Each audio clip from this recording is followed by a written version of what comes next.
Industry 4.0 is creating ripples across the world. And with those ripples come the unknown. The children of today will be facing the jobs of tomorrow, many of which will be completely new jobs that don't yet exist. How do you prepare them for a career path that's not yet visible? How do you ensure that you are financially prepared to enable them to chase their dreams? We asked Vice President of Digital Innovation in OCBC and Head of the Open World Fabian Lee and Hays Malaysia Senior Manager Aaron Chen. Hi gentlemen, thank you for joining us today. Fabian, you have extensive experience working in the financial sector and also across different industries. With the sweep of Industry 4.0, what are trends that you are seeing in terms of talent acquisition compared with 10 years ago? There are a lot of jobs that exist now in the market that did not even exist back when I started my career about 13 years ago, right? The trends has definitely shifted. The world's most valuable resource is no longer oil, it's data, right? Everyone is craving for data, but there's a danger to it, right? No one knows how to do or what to do with data, right? Back then, there wasn't any role such as data scientists, AI designers, social media managers, even mobile app developers. We need these jobs, we need these people in the market. There are more important elements to it, right? The character and attitude of the individuals. This is often made invisible, right? But at least for me, I view this as one of the most important component or deciding factor when I wish to take someone into the organization. You guys are embracing digital innovation to cater to demand for your customers. What are the main skills that are lacking at the moment? With all the change and massive disruption of the technology in the digital space, right? There are new jobs that are created. There are new roles that are defined, right? But there's this part that people are still not embracing yet. To make sure that their jobs are continuously relevant, right? They will continuously need to find ways to make sure that they stay in the organization. So to ensure that soft skills are relatively important, right?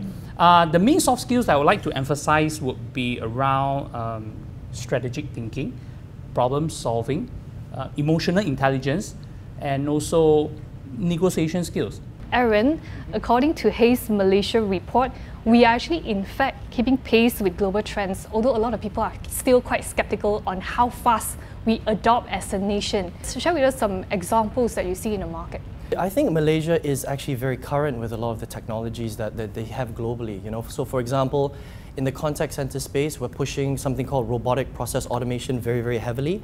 That's essentially automating a lot of the processes using AI, machine learning, and software.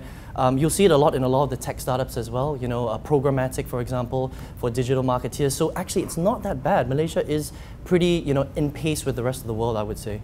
According to the World Economic Forum, it says that about 65% of kids studying right now at primary school today will end up working in a job that have not been created yet. What's your view on this? If you think about it, it's already happening today, right? So you have roles like SEO marketers, pay-per-click marketers, machine learning specialists. I mean, we never had these roles back when we were in school, and yet people are doing these roles today. So a lot of this is picked up on the job.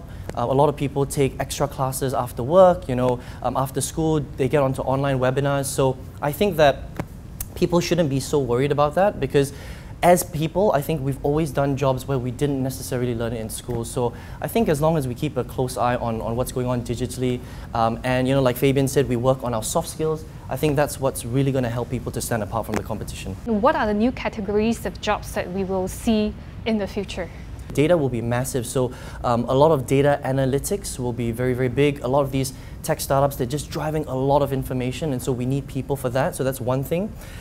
Anything in the IT and technology sector will also continue to grow, and the interesting one, I think, would be in the legal space, right? Because there's so much new technology and it's changing the way that we're doing business. Also, there will be a lot of new ethical issues that we never had to deal with in the past, and so that sector will continue to grow.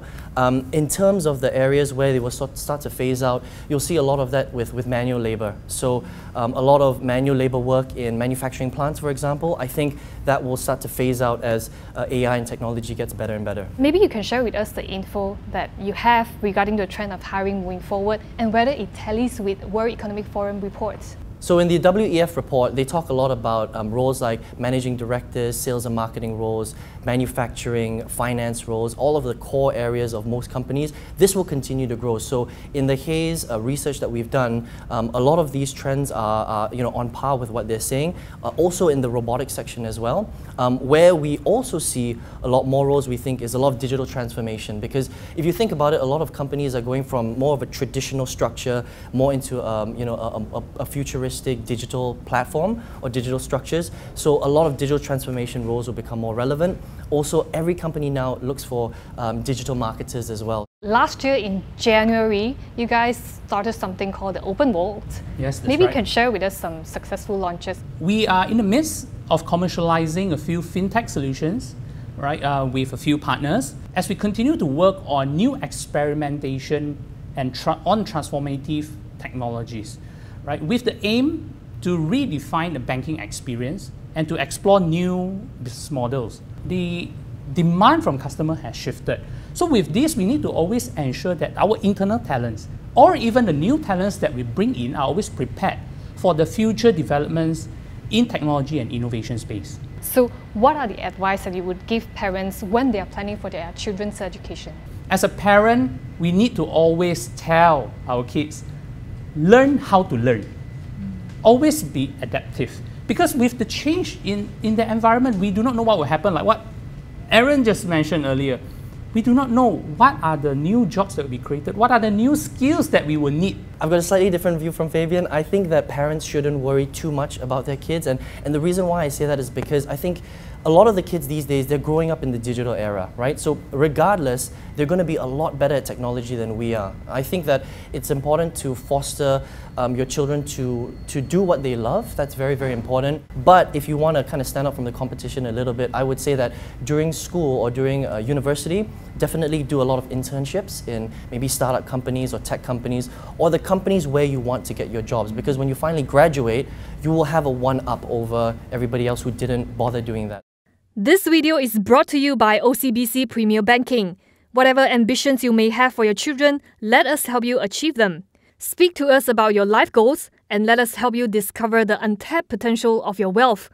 Call our Premier hotline at 03-8315-4288 or visit us at www.ocbc.com.my/premier.